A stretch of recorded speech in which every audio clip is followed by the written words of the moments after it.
Hey everybody, Steve DeLaviaga, our Sales Excellence Podcast. I am super excited because we got literally, Chris was one of my first partners out of the gate. He's the Chief Real Estate Officer for Ojo Labs. We've been partners together now for 2.5 years. Mr. Heller, how the heck are you? Doing great. Excited. Always excited to chat with you. It's fun talking to someone who speaks the same language. So, well, we were just chatting a little bit offline about how you and I have, now we're seeing that shift. You and I have been through that, but let's talk a bit about Ojo, man. What a great story. You've done a phenomenal job. You and I made a little bit of a bet 2.5 years ago, didn't we? We said teams were going to jump on this success-based lean bandwagon. And up until that stage, neither Ojo or OpCity or anybody else really had thought that teams would embrace leads. And talk about how you had that vision and you were good enough to bet on us at Rise to give that opportunity. Talk a bit about that vision you had. Yeah, look at, first of all, there's some incredible individual agents out there. So this is not a slam against individual agents. But teams inherently, because of the structure they're set up, do some things really well. And again, another disclaimer, not all teams are created equal. So the right teams and the good teams do things really well. They have internal accountability, they have internal follow-up systems, by virtue of building a team, you have to have systems and processes. In the game that we play, the agents that have the best systems, the best processes, and the most consistent and persistent follow-up are the ones that win. And sometimes for an individual agent, it's hard to be juggling so many things, whereas the team can have dedicated people to do some of those things and to really have strong processes. What I love about it is we've proven a couple things. One, when there's an accountability leader within that team, you can have newer, somewhat inexperienced agents be receiving those leads if they're following the conversions process, algorithm, and data science. You don't need to be someone who's been in it 10 years. You can be in it 6 to 8 months, have a quality, appointment, location, motivation, and then be fast to the answer. You can close 10, 15, 20 deals a year in this success model with an ROI, as you and I know, that's 10 or 15x what you outlay to be in it. I'll share with you a conversation I had no less than an hour ago with our team, where they said, hey, we have these teams adding lots of team members. We need to make sure that we're vetting those team members. I said, I want you to challenge yourself to think differently about that. I want you to challenge yourself to think about how we can vet the teams, make sure the teams understand how to win with us, and make sure the teams are acutely aware of they'll be judged on the performance of all their team members. So it's not, hey, how many team members can I add on? Which team members do I want to add on that are going to elevate the team versus having a weak link that ruins it for everybody? I'm spoiled because you and I are like-minded. I tell our teams all the time, you are the accumulation of your entire score in this scoreboard. So you can't just have 2 good ones and put 10 idiots in there. It's got to be where everybody understands what the role is going to be. And to your point, when I hold the accountability leader accountable, they take care of everybody else. And the good ones cycle agents out quickly if they're not going to pay attention, if they don't use the snooze button, if they're not moving people through the pipeline, the communication pathway, they don't play very long. And those are the ones that keep getting better leads and better scores. Absolutely. So you mentioned a great point earlier. All the aggregators now, we're in the shift. Leads are down. Tell me what that means, and then tell me what you think what the teams and the other single agents got to be doing if they're going to continue to grow in this market that's going to be declining for the first time in 12 years. Yeah, so I think most people around the country are aware or have at least heard, even if it's not happening or they don't see evidence in their market. Although I would challenge that there probably is evidence, but they may not be paying attention to it, that things are changing, right? Velocity is slowing down, confidence levels have been impacted, affordability index has gone up because of the supersonic appreciation that we've experienced and rising interest rates. There's all these things happening which are causing the market to slow down. As markets slow down, inventory will start to accumulate as you have the carryover effect of inventory from one month carrying over the next month and so on. That brings supply and demand more close to a balance, and sometimes that balance even tips and goes the other way. And that's likely to happen. Does it happen this year? I don't know. and how much does it go the other way and for how long? We could debate that, till the cows come home, and no one knows for sure. But True. that's all happening. One of the byproducts of that is you have fewer consumers more consumers take themselves out of the market from a buying standpoint. And so online traffic starts to drop down. And then when that happens, lead count starts to drop down. So as agents, that means that we have to get even better and even more effective in taking advantage of the opportunities that we have. And that becomes a real key point. You think about it, right? You hit it on the head. There's going to be less consumers to go after. So now only the best of the best are going to win them or earn them, especially in these success-based models, which you and I have become accustomed to, where, look, if you're gonna win this opportunity, your click times in Arizona are under 2.7 seconds, right? Nevada under 3 seconds. And this is going to continue to be the piece. So you might have needed maybe 5 leads to close 2. Now you're going to need 20 leads to close 2. That's where this is going to roll to. Yeah, and it's not. It's yes, become better, and also understand that the conversations that we need to have with buyers and sellers change. I love the Ojo swag that you're sporting there. Yeah, I don't have mine. I just have a plain one. So as agents, when things start to shift, the conversations that we have need to change, right? Yes, sir. Educating buyers and creating urgency through education, educating sellers that, hey, there's a counterintuitive concept of not pricing too high that we need to understand, so that you don't price yourself outside the market and then have to chase the market to get to the right price and end up leaving money on the table in doing so. So there's that education piece. Then there's setting expectations. If I put my home on the market right now as a seller, my expectation is I'm going to get 27 offers and it's going to go for 100,000 over my asking price.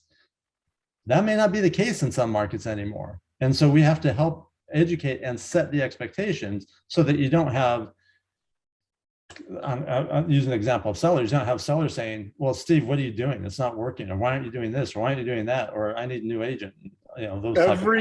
Every relationship comes down to one thing in the beginning: the expectation set, right?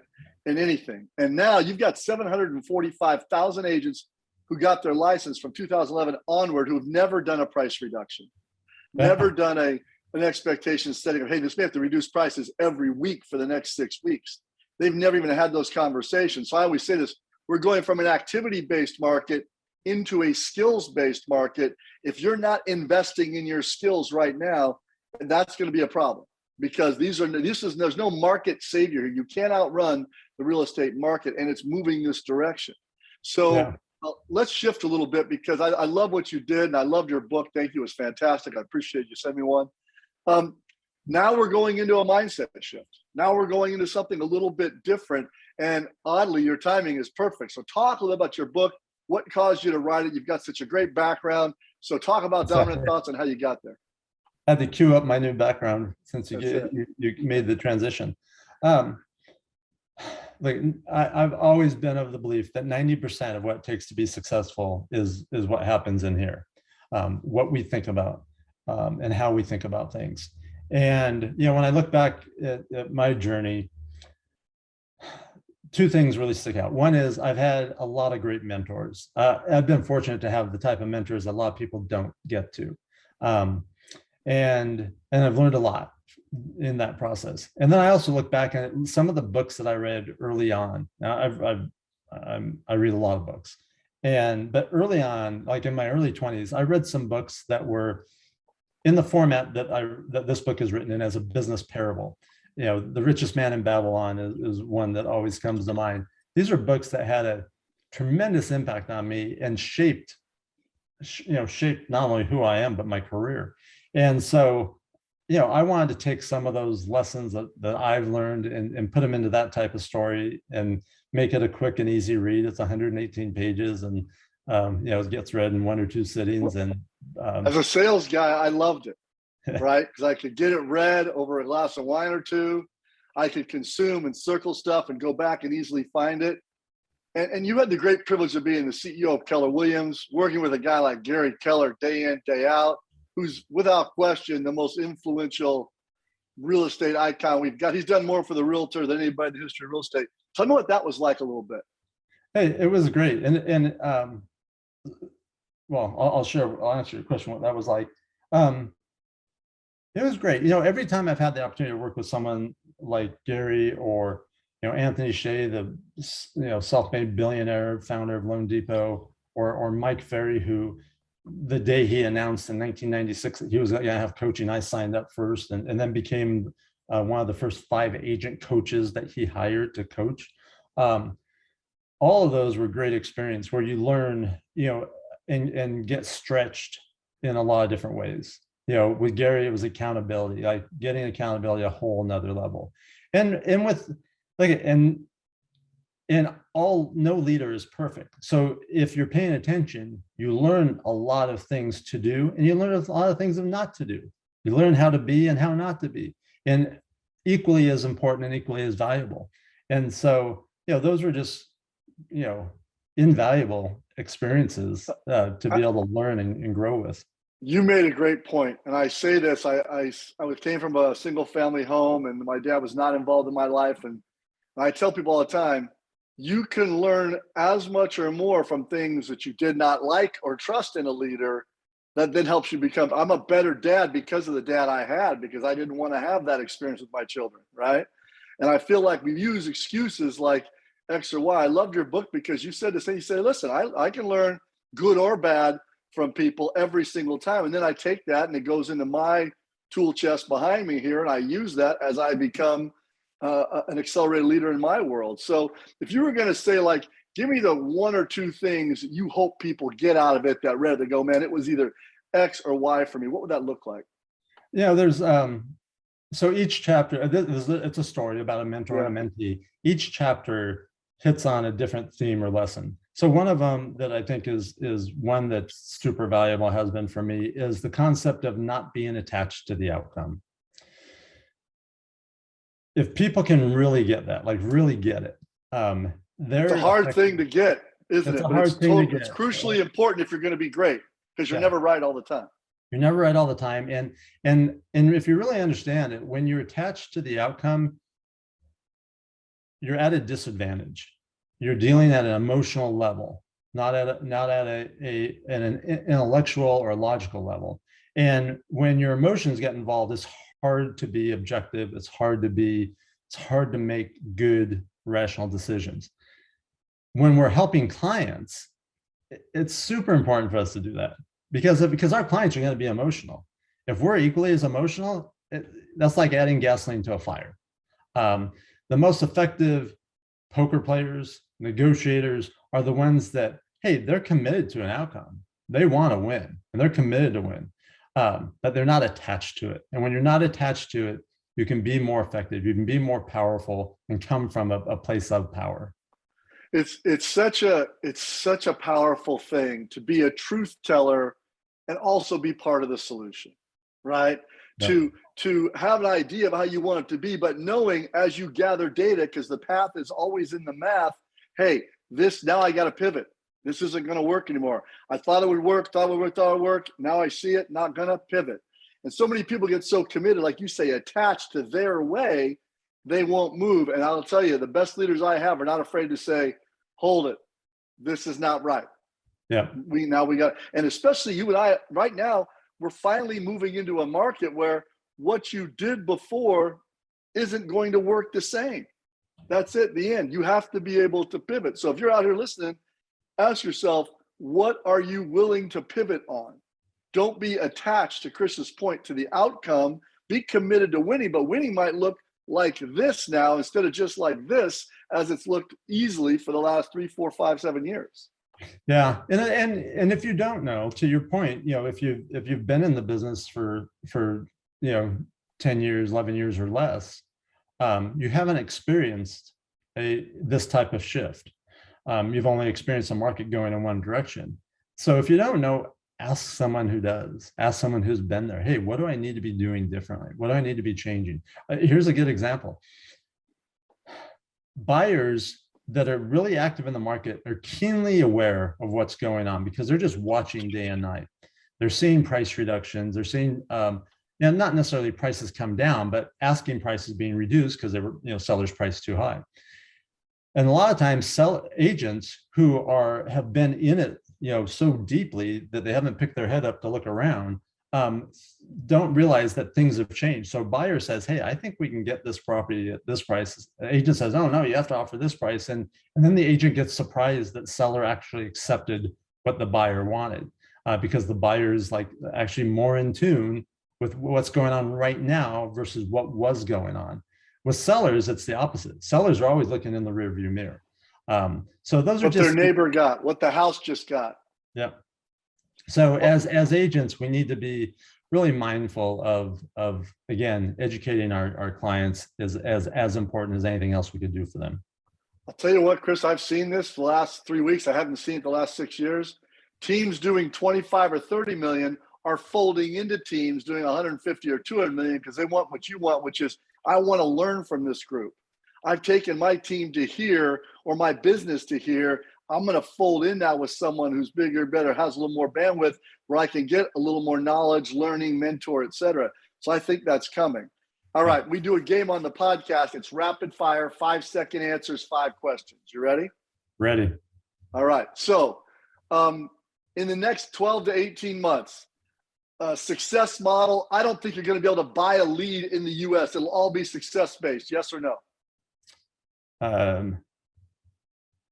I don't know. I don't think it'll transfer completely to that within the next 12 months, but the majority will, and we'll be well on our way. Got it. All right. Amazon, Google, and Facebook getting into real estate and the lead game in the next 12 months.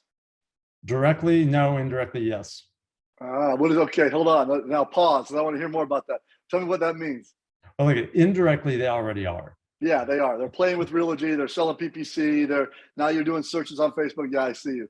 But yeah. I feel like that gets deeper with the consumer. It could. The thing the reason that may not is because of the shifting market.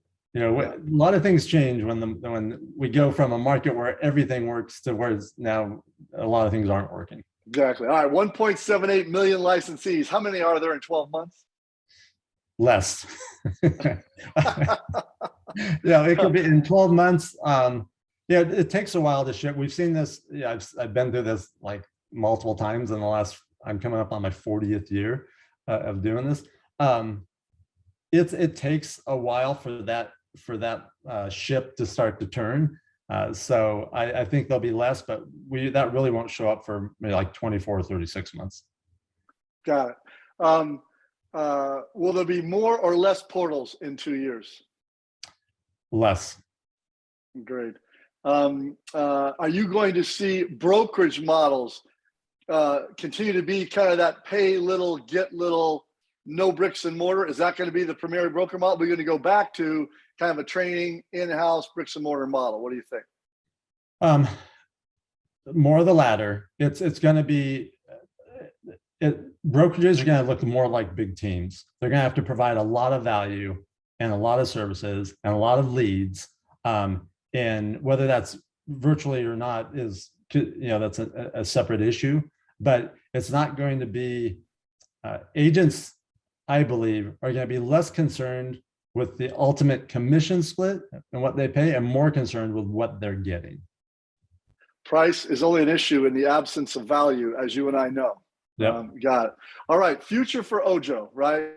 You've really led this whole thing the last 2.5 years. You've got it moved into teams. Our network loves your Ojo leads. I think we are the largest converting partner with you. And our people, like, they vie to get in the program to go through it. And your team's been so fantastic. So what are you focusing on the next 6, 12, 18 months? Yeah, there's a couple of things. Number one, we are very, very, very much focused on 2 key things. And one is, how do we generate more leads and how do we get higher intent leads? So that's something that is, that's one of the beauties of our business model. It's whatever is great for the agents is great for us and vice versa. So there's that good alignment. The other thing we look at as a company is our goal is to be able to help consumers at whatever stage they're at. So to keep building out our marketplace. So wherever that consumer needs to go or whatever services they need, we can help provide that.